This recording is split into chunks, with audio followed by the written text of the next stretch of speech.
Department of Agriculture giingganyo ang mga farmer nga palambuon ang pagbuhi og rabbit kay alternatibo kining karne sa manok ug baboy. Aniya ang detalye.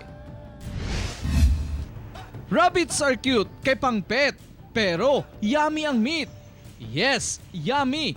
Isip alternative meat, gani ginasulong kini sa Department of Agriculture nga alternatibong karne. Labaw pa nga duna pay issue sa African swine fever ug bird flu. Sa usa ka rabbit tree dinhi sa Tugbok, Davao City nga gipanag-iyahan ni Roy Cantalopez, duha ka klase ang iyang ginabuhi. Mga rabbit nga pang pet ug dunay pangkal.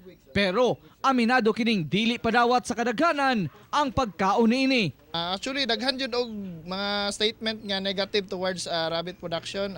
Kini siya safe kaunon og limpyo og healthy. Ang karne sa rabbit, high in protein ug low in cholesterol. Kumpara sa ubang karne, sa matag 100 grams niini, duna lamang 173 calories. Adobo ug lechon, pipila lang sa mga putahe niini. Pangutana, swak ba kini sa panlasa? Ako ang malasahan, murag magyapon siya og manok. Nagyod siya panglasa. Lahat yung texture siyang sa taste niya kaysa manok or baboy. Sama sa Department of Agriculture, ginasulong sa Mindanao Rabbit Producers Cooperative nga palambuon pa ang maong industriya. Mas dali ang rabbit kay fully confinement siya, mas gamay og space requirement na kinahanglan. Ang ginakaon niya nga sagbot is free, makuha lang nato bisan asa.